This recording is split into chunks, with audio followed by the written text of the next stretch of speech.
अस्सलाम वालेकुम। दुरूद शरीफ पढ़ना।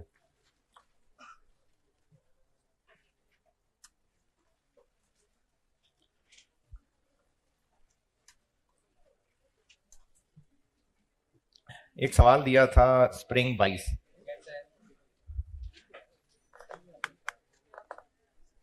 करना था।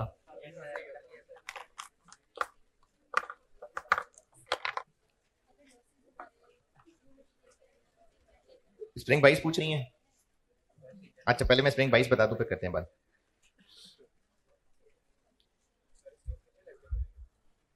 क्यों बस हो गई है?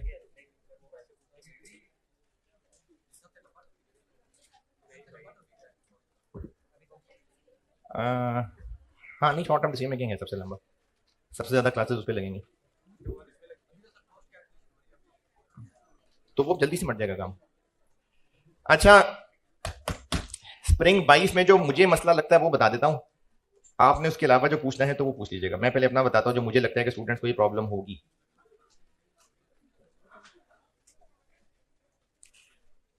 अच्छा, सवाल में ये पहचानना कि इतना कुछ तो पढ़ लिया हमने, तो आपको ना सवाल की वर्डिंग पहचाननी पड़ती है कि प्रोसेस 1 है कि प्रोसेस 2 है।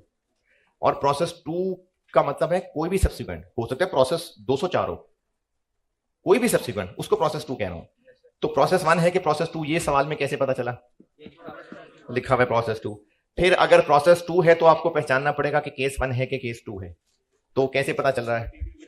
नया मटेरियल ऐड हो रहा है तो ये केस 2 है। और अभी आज केस 3 बताऊंगा, तो उसमें और उसमें भी थोड़ा सा टेक्निकल फर्क है। ठीक है, केस 2 है। केस 2 में आगे मसले क्या बनते हैं, उसमें फिर क्या देखना है कि कौन सा है कि कौन सा है, कि लॉस वो 0.4 है कि 0.5 है, यानी लॉस नए मटेरियल से पहले है या बाद है, ये ढूंढना पड़ेगा। तो ये इन्होंने क्लियरली लिखा हुआ है कि material is added after inspection, यानी लॉस पहले हो जाता है, तो जो कल किया था। अब इसमें मसला ये होता है कॉम को नॉर्मली कि इंस्पेक्शन स्टेज कितनी है। हाँ जी, कितनी है? 60% पे तो उन्होंने कहा है कि मटेरियल ऐड होता है आफ्टर इंस्पेक्शन, तो इंस्पेक्शन तो इससे पहले होती होगी। तो 59 के 58 के 56 57, हाँ जी, ये प्रॉब्लम है ना? देखें, अगर किसी ने कहना है कि नहीं जी 60% से पहले है कहीं, तो कितनी है? 59 58 57 56 55 54 53 55 51 50 49 48 47 40, कौन सी? तो अगर आप इस सेंटेंस को ध्यान से पढ़ेंगे ना और कंटिन्यूटी में पढ़ेंगे, तो आपको इसमें फिर इंस्पेक्शन स्टेज भी नजर आने लग जाएगी। Material is added at 60% completion of process 2 after inspection is carried out, full stop. यानी इंस्पेक्शन का कैरी होना और नए मटेरियल का ऐड होना एक ही सेंटेंस के अंदर लिखा है। अगर अगर ये कहा जाए, अगर मैं ये कहूं कि कॉस्ट की क्लास 9:30 शुरू होती है FAR2 खत्म होने के बाद, तो FAR2 कितने बजे खत्म हो रही है? 9:30 खत्म हो रही है। मैं टाइम बेशक कॉस्ट का बता रहा हूं, लेकिन सेंटेंस कनेक्टेड है आपस में, तो इसलिए 60% पे मटेरियल ऐड होता है इंस्पेक्शन के बाद। एक ही बात कंटिन्यू हो रही थी, तो इंस्पेक्शन भी फिर 60% पे होती है, यानी इंस्पेक्शन 60% पे होके सब सही है, चलो डाल दो नया मटेरियल, तो इंस्पेक्शन स्टेज भी 60% ही है।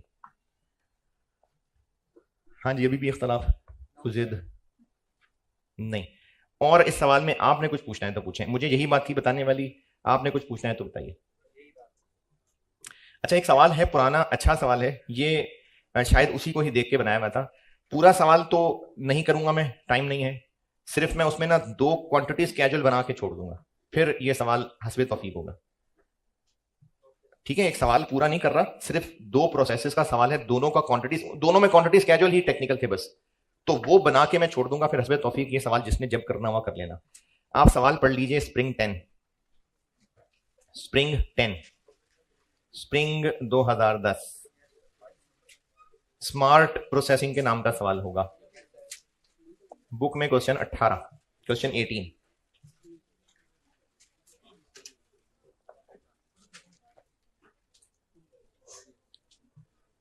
जी पहुंचे? अच्छा, पहले रिक्वायरमेंट देखें। अच्छा, सवाल पे पहुंच के अगर आप एक नजर ही डालेंगे सवाल पे तो नजर आ रहा है कि दो प्रोसेसेस हैं, ए और बी, और आपको डेटा भी दोनों का दिया हुआ है। ये अगर आप टेबल पे पढ़े बगैर भी सिर्फ टेबल पे नजर ही मार लेना तो आपको नजर आ रहा है कि ए और बी दोनों का डेटा दिया हुआ है, यानी दोनों प्रोसेसेस की इंफॉर्मेशन है। रिक्वायर्ड क्या है? Equivalent production units. किस प्रोसेस की? फिर दोनों की ही करनी होगी, क्योंकि डेटा दोनों का है ना, तो फिर दोनों ही की निकालनी होगी। दूसरी क्या है? कॉस्ट ऑफ एबनॉर्मल लॉस और कॉस्ट क्लोजिंग वर्किंग प्रोसेस। किस डिपार्टमेंट का? दोनों का ही करना होगा। See, cost of finished goods produced. Cost of finished goods produced, ये दूसरे की कॉस्ट ऑफ कंप्लीटेड यूनिट है, तो पहले की भी पूछ लेते, वो भी निकालनी पड़ेगी, क्योंकि वो निकालेंगे तो प्रोसेस 2 शुरू होगा। तो दोनों प्रोसेसेस का पूरा पूरा सवाल है, इसलिए 22 नंबर का सवाल है। तो मैं इसमें ना अभी बोर्ड पे दोनों के बस क्वांटिटी बना देता हूं, और बस फिर ये सवाल हस्बे तौफीक है। सवाल पढ़ ले, सवाल पढ़ ले, मैं इन दोनों के क्वांटिटी स्केड्यूल बनाता हूं।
जी पूछिए।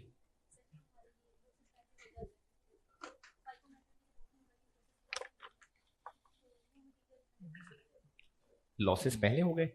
नहीं, लॉसेस का ओपनिंग वर्किंग प्रोसेस को कहां लिखना है, इससे क्या ताल्लुक है?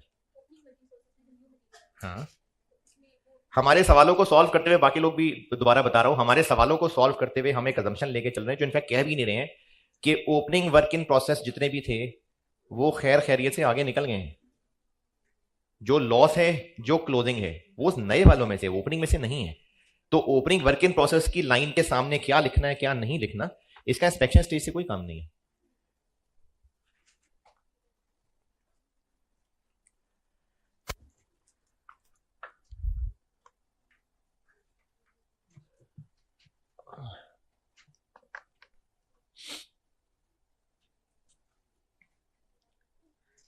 सवाल पढ़ रहे थे आप लोग, इसलिए खामोशी है मुझे लगता है।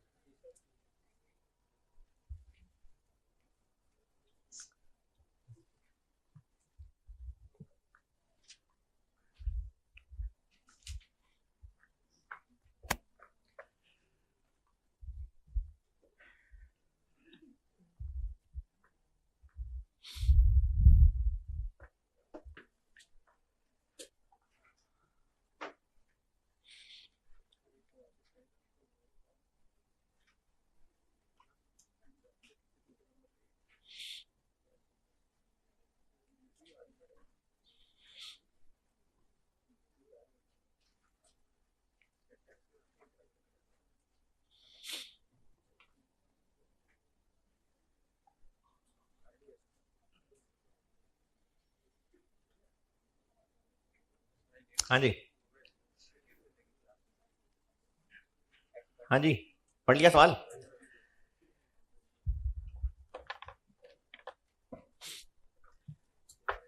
अच्छा, ये एक्स्ट्रा क्लास के वाले से एक दो जरूरी ऐलान सुनिए। पहले मेरा प्लान यही था कि इस वीक में ना मार्जिन एब्जॉर्प्शन का एक टॉपिक शुरू करूंगा शाम में, और मिड में मैं वो नहीं पूछूंगा।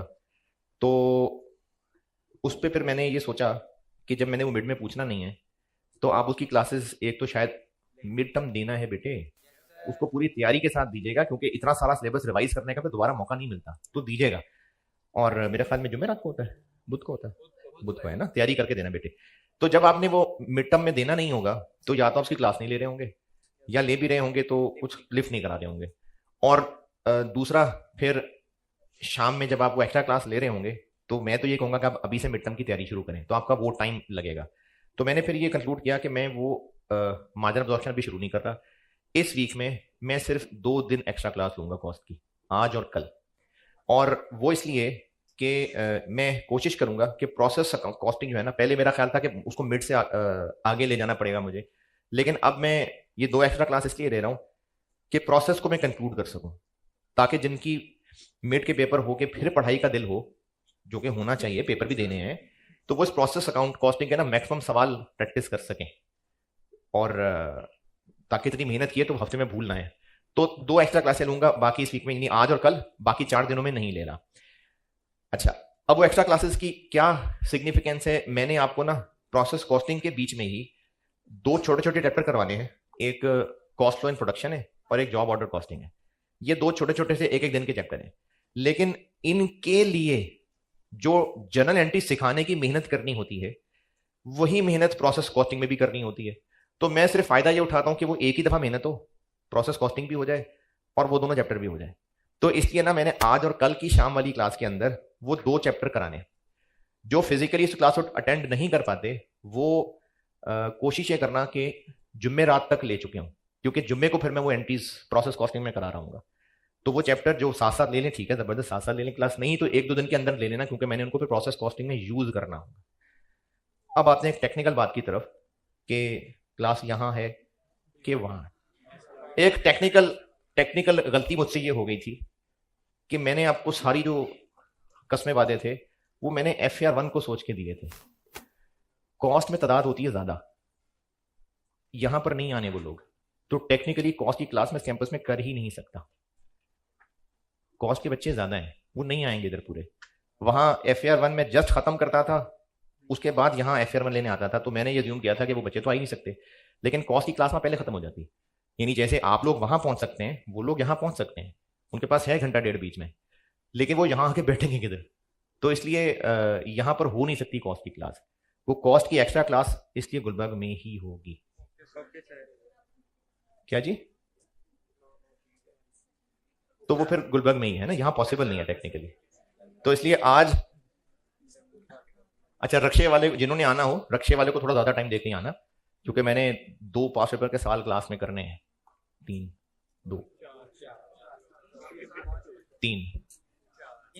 नहीं, आपकी हालत पे डिपेंड करता है, अगर 2 में बस हो गई तो फिर। तो आज इंशाल्लाह शाम में ना गुलबर्ग में है नहीं, खाना मैं ज्यादा घर जाके खाऊंगा, वो कोई मसला नहीं है, खाने का तो कोई ना पड़ो यार, ऐसे फिर देखो, ऐसे नहीं चलेगा ना काम, ऐसे फिर आप तो नहीं शुक्रिया। तो आज फिर वो जॉब ऑर्डर कॉस्टिंग शाम को गुलबर्ग में 4:15। इसीलिए फिर मैंने वो जो आज की टॉक थी अपनी, वो इसी वजह से उसको जुम्मेरात पे डाल दिया, क्योंकि शाम पता नहीं कब फारिग हो। सवाल पढ़ना था, पढ़ लिया। इसमें रिक्वायरमेंट पूरी नहीं कर रहा, वो आप लोग खुद ही हस्बे तौफीक करेंगे। मैं आपको ना सिर्फ दोनों डिपार्टमेंट के क्वांटिटी स्केड्यूल बना के दे रहा हूं, बाकी वो ईपी और कॉस्ट पर यूनिट वो तो आप फिर कर ही लेंगे। इसमें मसला ही क्वांटिटी स्केड्यूल का होता है। होमवर्क इसलिए नहीं दे रहा क्योंकि होमवर्क कोई और देना है, वरना मैं ये सवाल होमवर्क करके देके डिस्कस कर लेता। स्प्रिंग 10 और उसमें पहले मैं डिपार्टमेंट ए सॉल्व कर रहा हूं। क्वांटिटी स्केड्यूल बेटे बता रहा हूं, इन दोनों में क्वांटिटी स्केड्यूल ही अच्छा ट्रिकी था, बाकी फिर ईपी और बाकी सवाल फिर आप हस्बे तौफीक खुद ही करेंगे। डिपार्टमेंट ए करता हूं solve. Department A quantity schedule बताएं क्या क्या है। अच्छा, वो हाँ, एक बच्चे ने सवाल पूछा था, ये ना सिर्फ केयरलेस चॉइस ऑफ वर्ड थी, वरना कोई मसला नहीं था। एक दफा एक सवाल होमवर्क दिया था, ऑटम 11, ऑटम 11 इसी से ऊपर वाला है, उसमें क्वांटिटी सारी लीटर्स में है। तो ये जो दूसरे टेबल के अंदर उसने 50% यूनिट्स लिख दिया था, ये भी लीटर्स ही हैं, यानी जस्ट ये केयरलेस चॉइस ऑफ वर्ड है, वरना ये लीटर्स ही हैं। ठीक है, ये लीटर्स ही हैं जी। डिपार्टमेंट ए, ये भी शायद लीटर्स ही है ना, स्प्रिंग 10 लीटर्स है। हाँ जी, ओपनिंग वर्क इन प्रोसेस 60 64500। पहला प्रोसेस है, तो input 600,000, closing work in process 24,000, normal loss और एबनॉर्मल लॉस और आउटपुट। अब तक जितने सवाल किए थे इनमें ना आपको इस क्वांटिटी स्केड्यूल में से कोई एक चीज मिसिंग निकालनी पड़ रही होती है। या तो हमारे पास लॉसेस की इंफॉर्मेशन होती है तो हम आउटपुट निकाल रहे होते हैं, या आउटपुट दिया होता है तो बैलेंस करके ALAG निकल रहा होता है। इस सवाल में आपको आउटपुट भी नहीं दिया हुआ,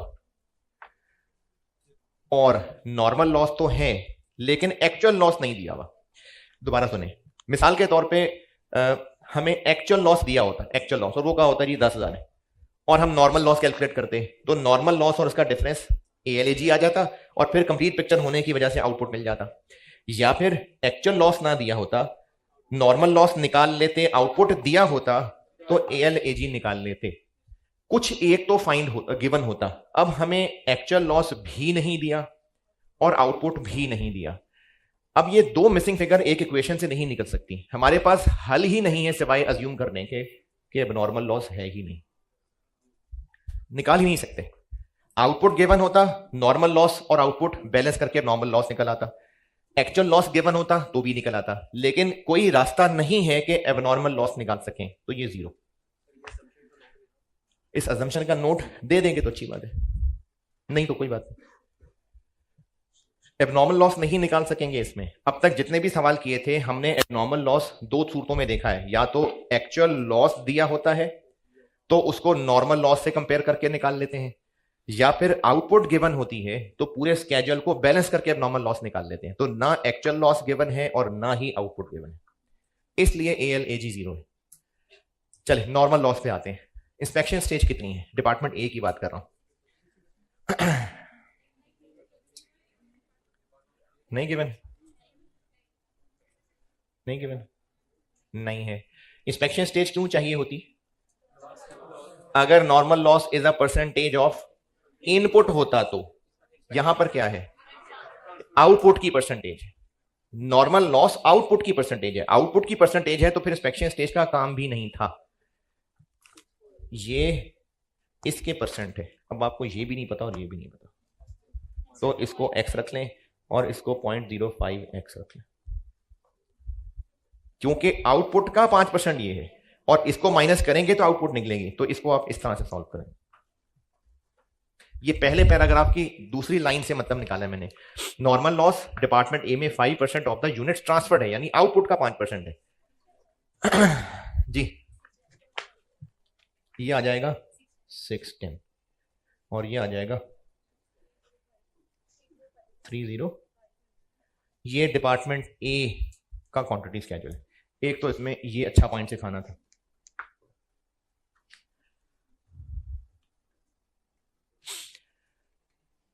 अच्छा, इक्विवेलेंट प्रोडक्शन बनाते हुए इंस्पेक्शन स्टेज तो दी नहीं, तो इक्विवेलेंट प्रोडक्शन बनाते हुए ALAG यूनिट की स्टेज ऑफ कंप्लीशन क्या रखेंगे? इक्विवेलेंट प्रोडक्शन बनाने लगे हैं तो इंस्पेक्शन स्टेज होती ना, तो वो ALAG यूनिट की स्टेज ऑफ कंप्लीशन होती। तो इंस्पेक्शन स्टेज ही नहीं है तो शाबाश, यही सुनना था मैंने। वो ALAG है किधर? जब ALAG है ही नहीं तो फिर इक्विवेलेंट प्रोडक्शन में क्यों लिख रहे हैं ALAG? ALAG नहीं है सवाल के अंदर। तो इक्विवेलेंट प्रोडक्शन में FIFO है कि FCO है?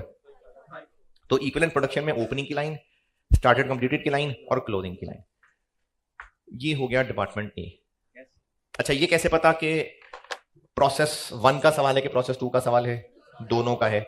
चलो प्रोसेस 2 का सवाल है, क्या देखना होता है फिर? केस 1 है, केस 2 है। तो प्रोसेस 2 में देखिए आप 5 लाख लीटर्स डिपार्टमेंट बी में आ रहे हैं पहले टेबल में, तो इसका मतलब केस 2 है। अच्छा, ये कैसे पता कि लॉस नए मटेरियल से पहले है कि बाद में है? दूसरा paragraph, material COY is added after inspection, और यहां पर उसने कह दिया जस्ट आफ्टर, यानी न्यू मटेरियल एडिशन की स्टेज भी 60%, इंस्पेक्शन स्टेज भी 60% है और न्यू मटेरियल भी 60%। तो इस सवाल से पहचानना पड़ता है आपको कि प्रोसेस 2 है तो केस 1 है कि केस 2 है, और केस 2 है तो वो before inspection, before new material है कि आफ्टर न्यू मटेरियल है। ये पहचानना, चीजें बहुत ज्यादा है ना, तो बेटे बार बार रिवाइज करेंगे तो याद रहेंगे। अभी मैं आज इसमें केस 3 लाने लगा हूं, अभी आज केस 3 आ जाएगा। फिर कल जो है वो ज्वाइंट बाय प्रोडक्ट्स आ जाएंगे।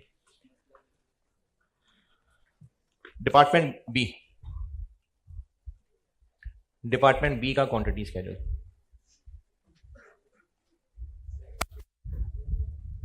Opening work in process 40,000। Transfer in 610। New material 5 lakh. Closing 15,000। Normal loss inspected units निकालने पड़ेंगे क्योंकि इंस्पेक्शन स्टेज है, और नॉर्मल लॉस 10% ऑफ, अच्छा देखें, 10% of the units processed. 10% of मतलब वो यूनिट जिन पे प्रोसेस चलता है। इनपुट क्या आउटपुट? इनपुट। तो ये 10% ऑफ इनपुट है। चूंकि 10% ऑफ इनपुट है इसलिए इंस्पेक्शन स्टेज निकालनी पड़े, इंस्पेक्टेड यूनिट्स निकालने पड़ेंगे। तो इंस्पेक्टेड यूनिट्स ट्रांसफर इन तो आएगा ही आएगा 6-10, और न्यू मटेरियल इंस्पेक्शन के बाद डल रहा है तो नहीं आएगा। Opening work in process inspect हो गया था या इस महीने इंस्पेक्ट हुआ? ओपनिंग 60% कंप्लीट था तो हो गया था इंस्पेक्ट। क्लोजिंग 80% है, इंस्पेक्ट हो गया, माइनस नहीं करना, तो यही इंस्पेक्टेड यूनिट्स।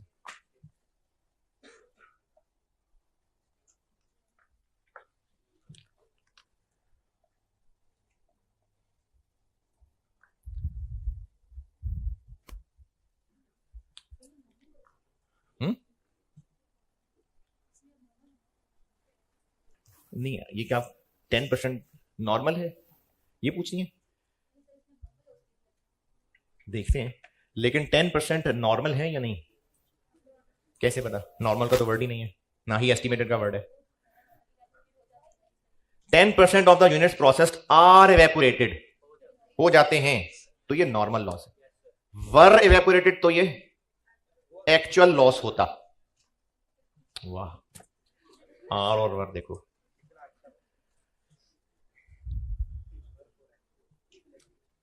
दूसरे पैराग्राफ की तीसरी line, during the year actual evaporation in department B was, हां तो ये एक्चुअल की बात हो रही है, 10% higher than normal.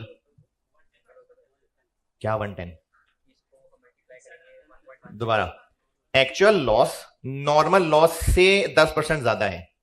Normal loss से देन नॉर्मल लॉस, 100 क्या है इसमें? नॉर्मल लॉस, यानी नॉर्मल लॉस से नॉर्मल लॉस का ही 10% ज्यादा एक्चुअल है। तो ये जो ऊपर है यही एबनॉर्मल है, ये जो नॉर्मल से ऊपर है यही एबनॉर्मल है। तो एबनॉर्मल लॉस कितना हुआ? नॉर्मल का 10%।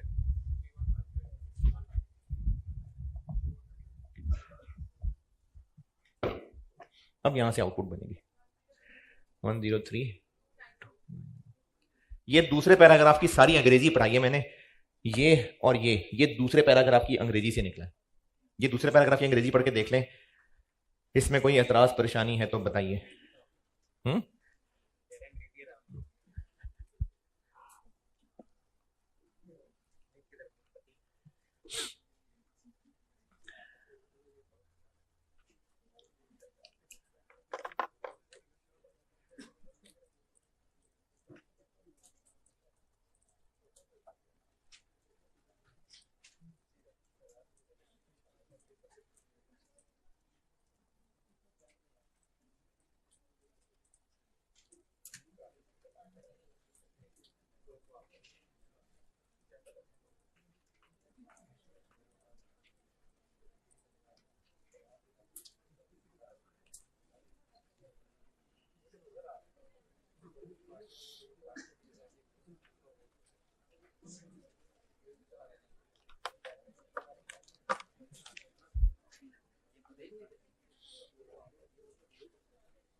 हाँ जी, डिपार्टमेंट बी का क्वांटिटी स्केड्यूल ओके।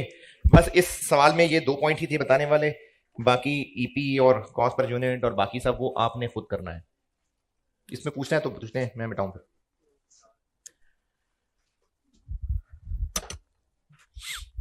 केस 3,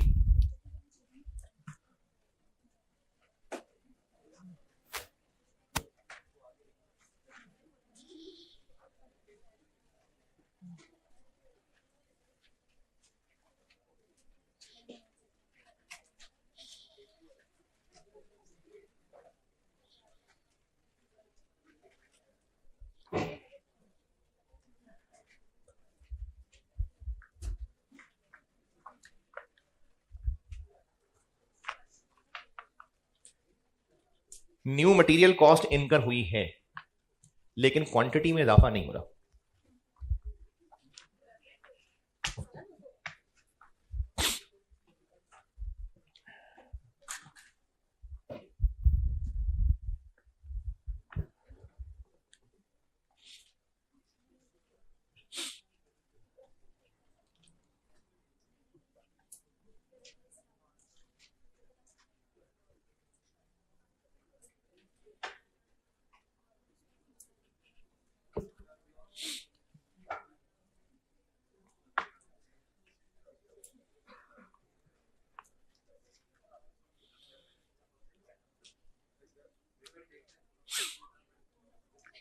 ये नोटेड?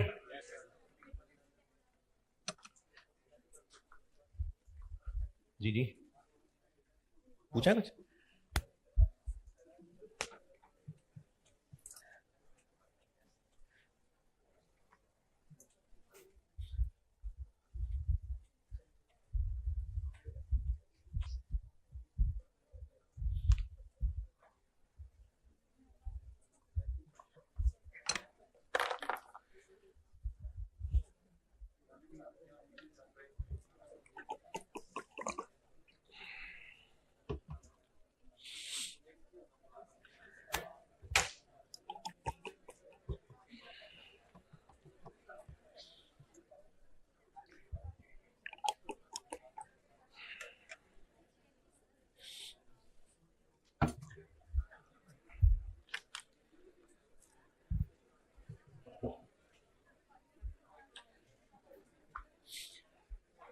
केस 3 की हेडिंग ले ली? अच्छा, इसकी मिसाल बताता हूं। उससे पहले एक बात बता रहा हूं, अगर आपको अभी समझ आ गई तो अपने आप को ना समझा देना, कुछ ना कुछ लिख लेना। मेरी बात पहले सुन लें, और कोशिश तो यही है कि समझ आ जाए आपको, और कुछ ना कुछ लिखना जरूर, और कुछ ऐसा लिखना जो कल को दोबारा पढ़ें तो आपको समझ भी आए क्या बात हो रही थी। पहले पूरी तरह समझ लें, सुन लें। 5 किलो मिठाई बनाने के लिए, यानी मिठाई हो गई प्रोडक्ट, इतने किलो दूध, इतने किलो घी, इतने किलो चीनी, इतने किलो फलाना। एक ये मिसाल है, चलो कोई भी डाल लें। और एक मिसाल ये है कि 100 शर्ट्स बनाने के लिए, 100 शर्ट्स, इतने गज कपड़ा, इतने किलो धागा, इतने नंबर ऑफ जिप्स, इतने नंबर ऑफ बटन्स। क्या फर्क है दोनों मिसालों में? नहीं, मिठाई ज्यादा कम की बात नहीं। जो क्वांटिटेटिव मेजरमेंट हो रही है, पहली मिसाल में मटेरियल भी और प्रोडक्ट भी एक ही तरह मेजर हो रहा है। इतने किलो प्रोडक्ट बनाने के लिए इतने किलो मटेरियल, उसी किलो में से इतने किलो जाया होगा, इतने किलो क्लोजिंग वर्किंग प्रोसेस होगा, इतने किलो आउटपुट निकलेगा। लेकिन दूसरी मिसाल के अंदर मटेरियल की मेजरमेंट किसी और तरह से है, प्रोडक्ट की मेजरमेंट किसी और तरह से। ये दोनों का फर्क समझ आया? तो जो दूसरी मिसाल है 100 शर्ट्स, क्या 100 किलो, 100 गज, 100 नंबर ऑफ यूनिट्स। तो प्रोसेस कॉस्टिंग में ज्यादातर पहला वाला सिनेरियो है, और आगे चल के मैंने वेरिएंस पढ़ाना है, उसमें ज्यादातर दूसरा वाला सिनेरियो हुआ करेगा।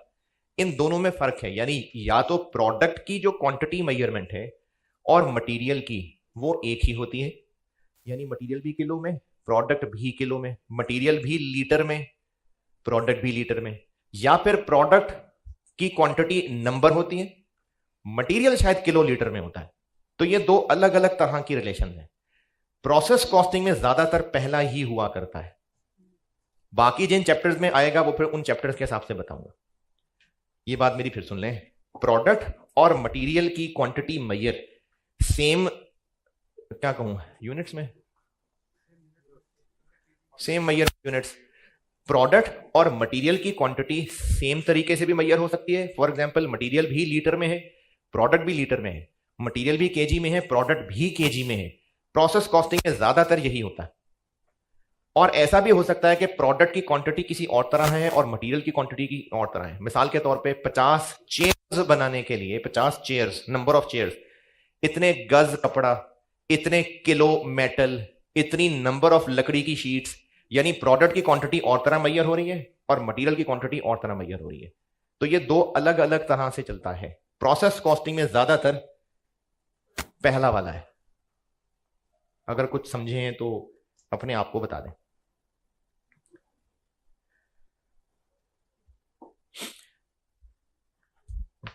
जो भी अल्फाज सोच रहे हैं चलें एक दफा और सुन लें। प्रोडक्ट की क्वांटिटी और मटेरियल की क्वांटिटी सेम तरह भी मैयर हो सकती है, यानी प्रोडक्ट भी केजीज में, मटेरियल भी केजीज में, प्रोडक्ट भी लीटर्स में, मटेरियल भी लीटर्स में। प्रोसेस कॉस्टिंग के चैप्टर में ज्यादातर यही होता है।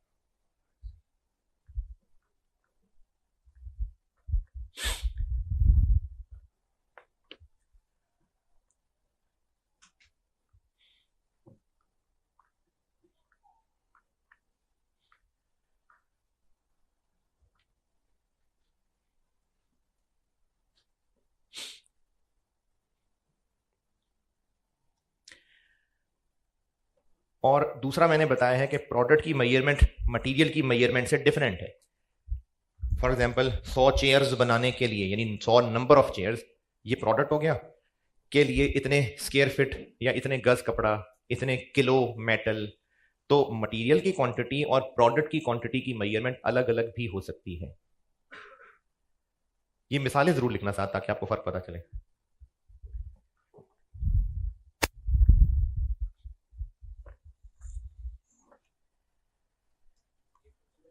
हैं जी? हाँ, ये दूसरी मिसाल है ना कि प्रोडक्ट नंबर ऑफ कुर्सियां और लगने वाला मटेरियल किलो में भी हो सकता है और गज में भी हो सकता है।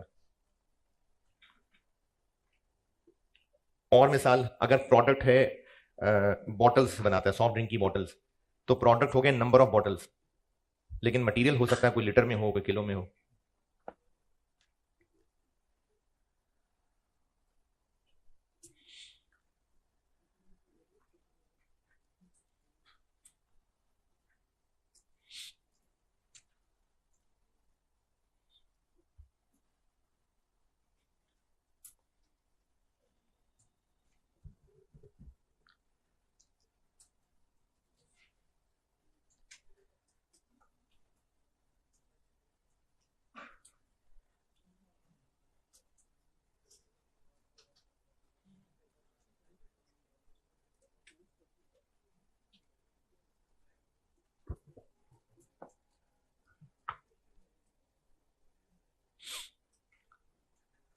हाँ जी, लिखा।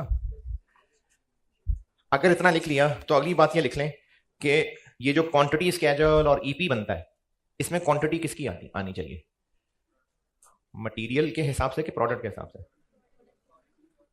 यानी अगर मटेरियल केजीज में है और प्रोडक्ट नंबर ऑफ यूनिट्स में, तो फर्क आ गया ना। अगर प्रोडक्ट भी केजीज में है और मटेरियल भी केजीज में है तो फिर तो क्वांटिटी स्केड्यूल भी केजीज ही है, ईपी भी केजीज है।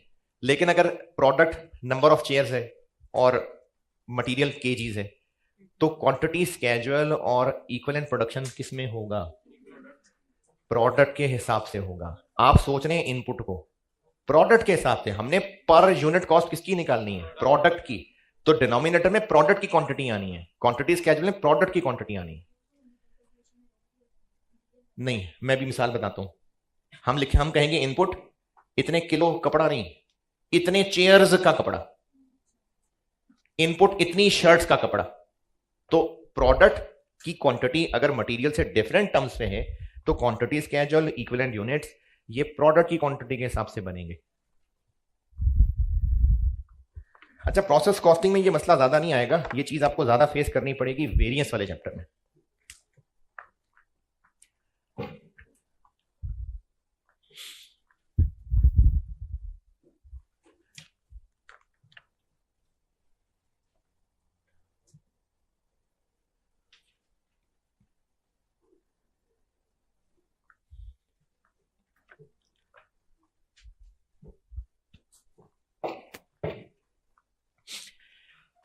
जी, इतनी कहानी लिख ली तो मैं ये बताता हूं।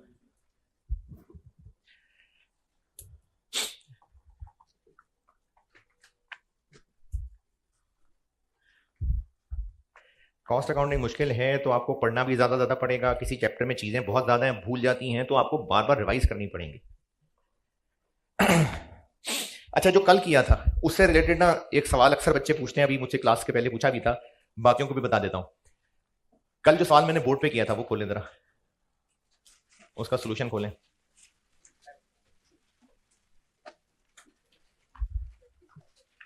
जो खुद बोर्ड पे किया था मैंने खुद ही बना के, स्टेटमेंट ऑफ एवेल्युएशन में मैंने कॉस्ट ऑफ एबनॉर्मल लॉस में लिखा होगा P1 और कन्वर्जन, और P1 में लिखा होगा 350 इंटू 31.21 और यहां इंटू 13.46। यहां एक सवाल अक्सर बच्चे पूछते हैं, आप में से भी शायद किसी को मसला हो, कि मैंने तो ये कहा था कि स्टेटमेंट ऑफ इवैल्यूएशन में ब्रैकेट्स के अंदर लिखते हुए यूनिट्स उठा लें इक्विवेलेंट प्रोडक्शन से और रेट उठा लें कॉस्ट पर यूनिट से, तो ये तो दोनों जगह नहीं है। हाँ जी, मैंने ना सिर्फ आपके सवाल की आसानी के लिए एक फ्लो बताया था, वरना पहले दिन जब मैंने ये स्टेज ऑफ कंप्लीशन वगैरह की बात की होगी तो मैंने पहले दिन कुछ ऐसी बात की होगी कि इन फिगर से बता रहा हूं कि इन 350 यूनिट्स पे पूरा 13 रुपए नहीं लगा, इसका 50% लगा होगा। यानी असल में ये है, इन यूनिट्स पे पर यूनिट कॉस्ट लगनी है। मैंने सिर्फ सवाल का फ्लो बनाने के लिए कहा था कि यूनिट्स ईपी से उठा लें और कॉस्ट पर यूनिट उठा लें। ये रूल नहीं है, ये तो मैंने सवाल बनाने के लिए कहा था। रूल तो ये है कि जितने यूनिट्स कंप्लीट हुए, जितने क्लोजिंग वर्क इन प्रोसेस हैं, जितने एएलएजी हैं, स्टेटमेंट ऑफ एवेल्यूएशन में उनकी टोटल कॉस्ट बतानी है। तो क्या इन पे दूध की कॉस्ट नहीं लगी हुई क्या? तो बतानी तो पड़ेगी, बतानी तो पड़ेगी। हम ये तो नहीं कहेंगे कि इस पे दूध की कॉस्ट नहीं, दूध की कॉस्ट तो लगी है, तो स्टेटमेंट ऑफ एवेल्यूएशन में ये तो बताना पड़ेगा। तो मैंने अगर आपको ये बात कही थी कि इक्विवेलेंट प्रोडक्शन से यूनिट्स और कॉस्ट पर यूनिट से कॉस्ट उठा लें, तो वो सिर्फ सवाल के फ्लो के लिए कही थी, वरना हम कॉस्ट कंप्लीटेड यूनिट्स निकालते हुए cost of completed units FIFO BD balance नहीं लिखते, तो वो कहां ईपी में आ रहा होता है?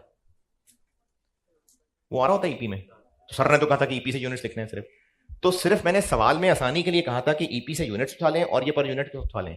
असल बात यह है कि जो भी कंप्लीटेड, क्लोजिंग और एएलएजी हैं उनकी टोटल कॉस्ट लिखनी होती है हमने।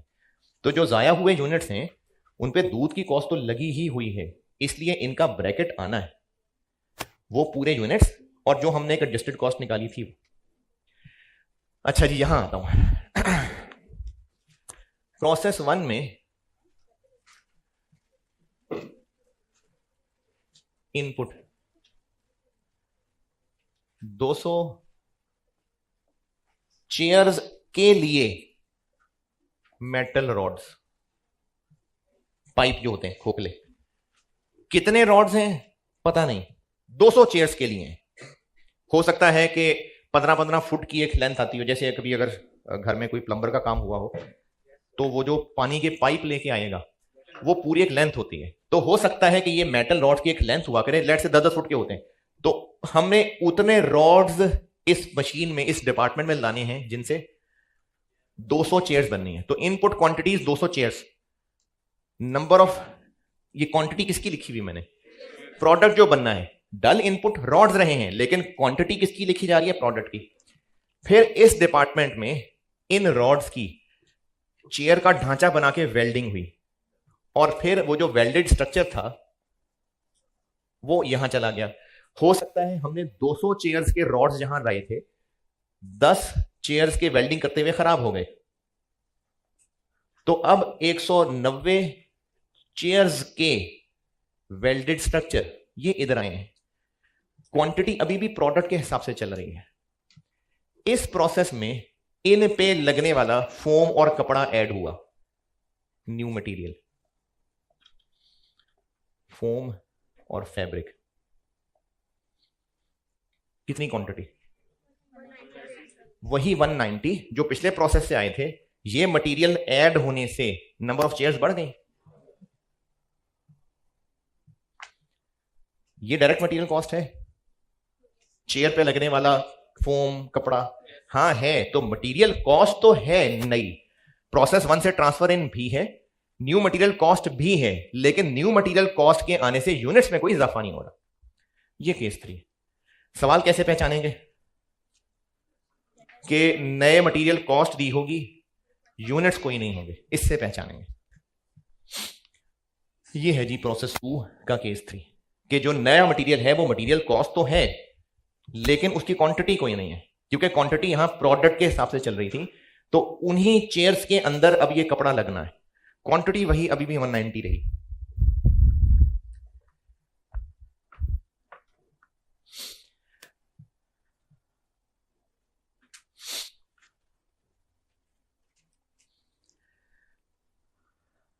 अच्छा, केस टू आपको तसल्ली से डिटेल से पढ़ा चुका, तो इसमें मैं आपको ना कोई डिटेल नहीं अलग से पढ़ा रहा, बस ये कह रहा हूं कि सारा का सारा केस टू जैसा है। सिर्फ हम केस टू में जो वो एक एहतियात करते थे खास, क्या केस टू में प्रॉब्लम क्या है, क्या ज्यादा केयरफुली पहचानना है कि लॉस नए मटेरियल से पहले है या बाद में। क्यों ये इतना जरूरी है जानना, ताकि पता चले कि जो लॉस हुआ है वो प्रोडक्ट जाया हुआ है या दूध जाया हुआ है। ये फर्क पहचानना जरूरी है। अब वो टेंशन लेने की जरूरत है क्योंकि वो प्रोडक्ट ही जाया हुआ है, तो इसलिए वो लॉस बिफोर और आफ्टर पहचानने का मसला नहीं है। बाकी सब प्रोसेस टू जैसा है। और मैं आपको सवाल करके दिखाता हूं, तो आप उसके बारे में कुछ लिखना चाहें तो लिख लें, वरना सवाल का सोल्यूशन ही सब बता रहा होगा। तो इसके लिए मैं आपको कोई खास गाइडेंस नहीं दे रहा, सीधा सवाल ही कराता हूं। हाँ, सवाल सॉल्व करने के बाद ये बात दोबारा बोल दूंगा, ये जिसने लिखनी हो फिर जरूर लिखना। लिखिए सवाल जी, कर लें इसको नोट कर लें।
ठीक है, नोटेड। चलें सवाल लिखें जी। पहली लाइन तो आपको पता ही है, following information relates to process 2 for the month of June. Opening work in process, opening work in process,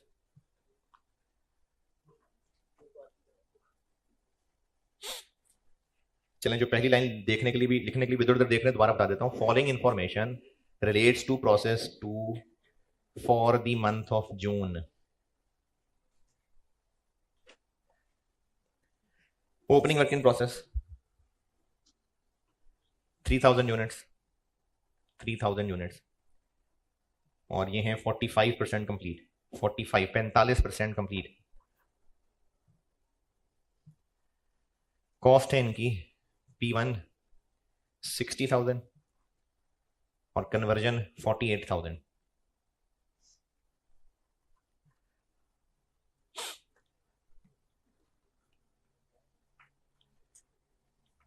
अच्छा, केस 3 का ना एक ही सवाल आया अब तक, वो सवाल आपका होमवर्क है, सादा सा सवाल है, वो होमवर्क है। ऑटम 23 अटेम्प्ट का सवाल है, ये मेरी बुक में पहला ही सवाल है। नहीं सॉरी, स्प्रिंग 23 मेरी बुक में दूसरा सवाल है। Rafiki industry limited, Rafiki industries limited, ये स्प्रिंग 2023 अटेम्प्ट का सवाल है, मेरी बुक में क्वेश्चन 2। ये होमवर्क है। अच्छा, कहां तक लिखा, कन्वर्जन लिखवा दी, okay. Current period, current month information, current month information, cost of units transferred in, cost of units transferred in 420,000, 4,20,000 और इनके साथ ब्रैकेट में लिखें 20,000 यूनिट्स, 20,000 यूनिट्स। फिर लिखें new material cost, new material cost 180,000, 180, 1,80,000 और ब्रैकेट में कुछ भी नहीं। तो ये केस 3 है। Conversion cost 375,000, 3,75,000, 375,000। New material is added, new material is added when process is 80% complete, 80% complete। अच्छा, नए मटेरियल की क्वांटिटी नहीं बताई, लेकिन नया मटेरियल किसी पॉइंट ऑफ टाइम पे ही ऐड होता होगा ना। तो stage of new material addition होगी। और inspection stage 70%, inspection stage 70% normal loss 5% of input, 5% of input. Scrap value 8 रुपए, ₹8 पर यूनिट।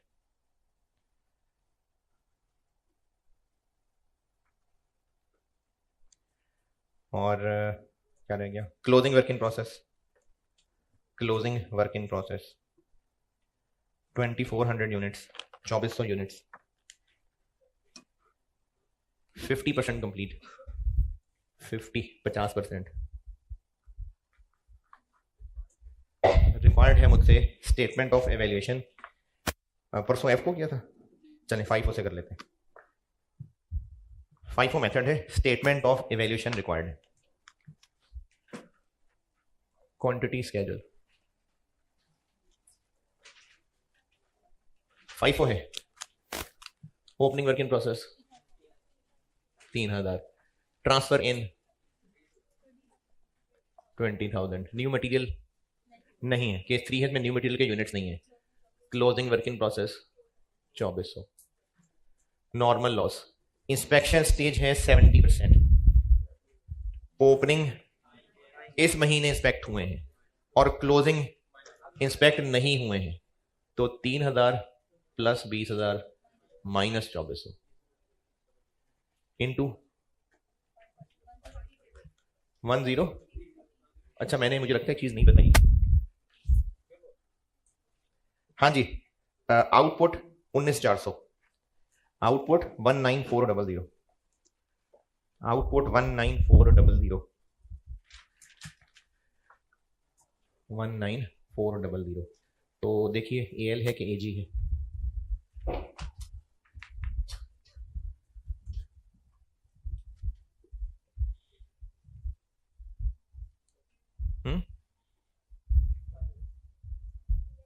कितना? 170 एल।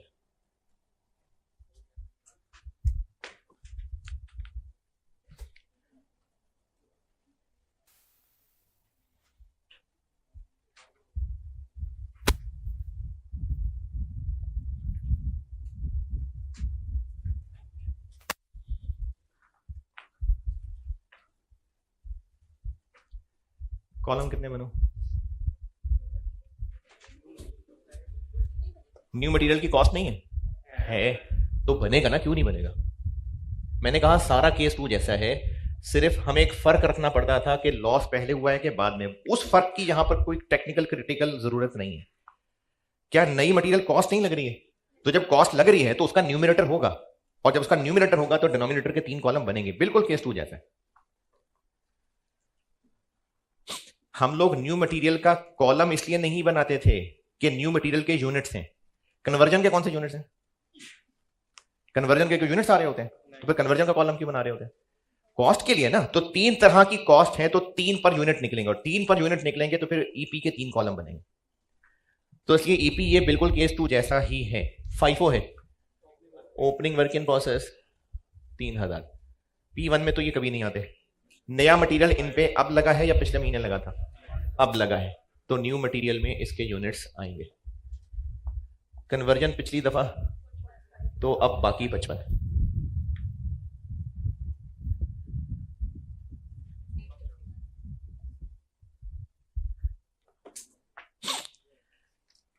अच्छा, ये मैं बात दोबारा कह देता हूं क्योंकि एक वक्त में सुन रहे होते सारे। इसमें ना बच्चों को कंफ्यूजन जाती है कि जब नए मटेरियल के यूनिट्स ही नहीं आए तो फिर न्यू मटेरियल का कॉलम में हम यूनिट्स क्यों लिख रहे हैं। तो ये कॉलम हम इसलिए नहीं लिख रहे कि न्यू मटेरियल के यूनिट्स आए हैं। हमने P1 कॉस्ट को इन यूनिट से डिवाइड करना है, न्यू मटेरियल कॉस्ट को इन यूनिट से डिवाइड करना है, कन्वर्जन कॉस्ट को इन यूनिट से डिवाइड करना है। तो न्यू मटेरियल की कॉस्ट तो लगी है ना, तो उसको किन से डिवाइड करना है वो हम यहां निकाल रहे हैं। किन से डिवाइड करना है? जिन पर वो कॉस्ट लगी हुई है।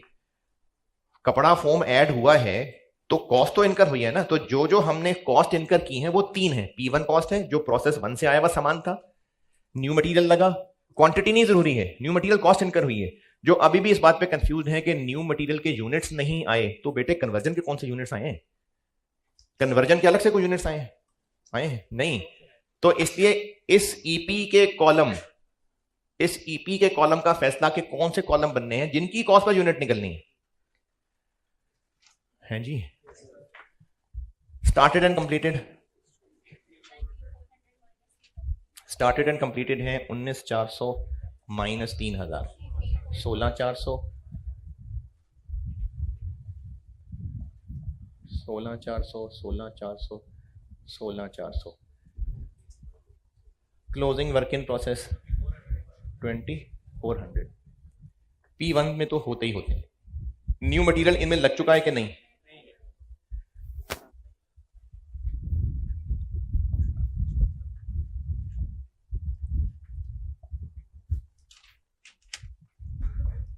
Abnormal loss 170। P1 में लिखने ही लिखने। क्यों लिखने ही लिखने? क्योंकि P1 तो है ना, मेटल तो है ही है। पिछले केस में क्यों नहीं?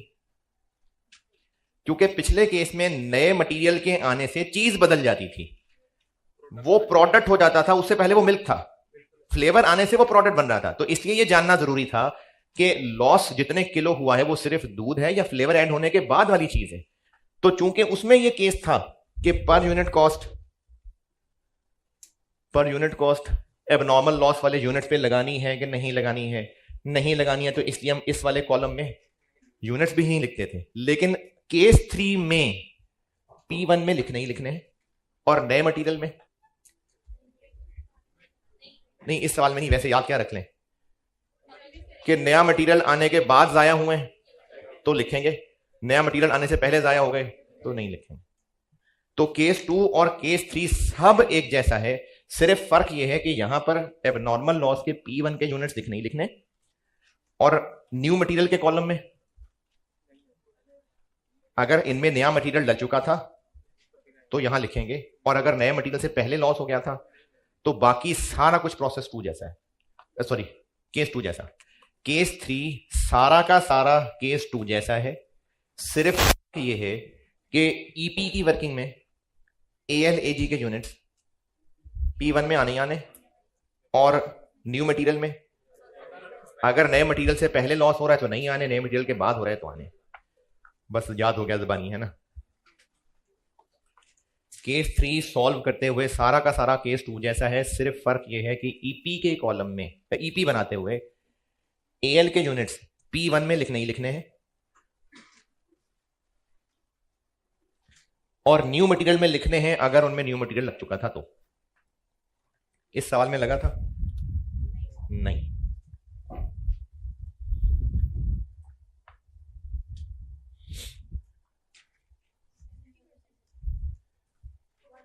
वन 9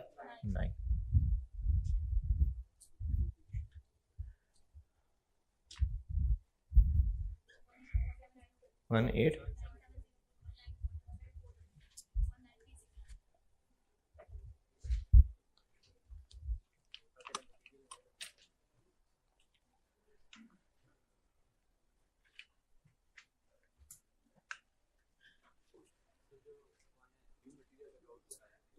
आउटपुट एक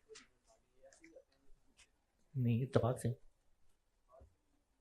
अगर उनमें पहले लग गया होता तो ना आता उसके बराबर।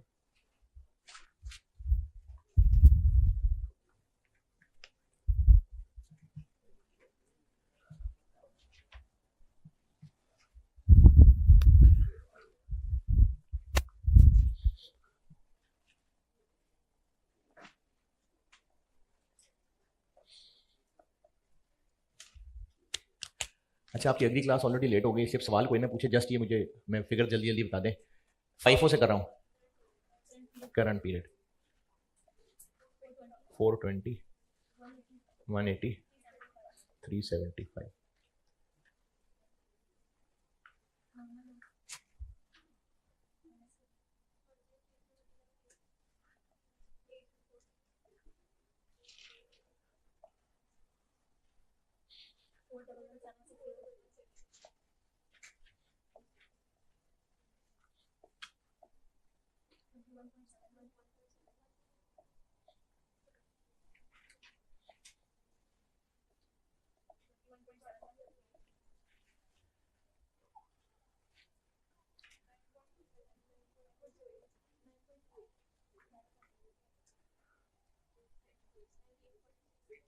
थ्री।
चले जी, बहुत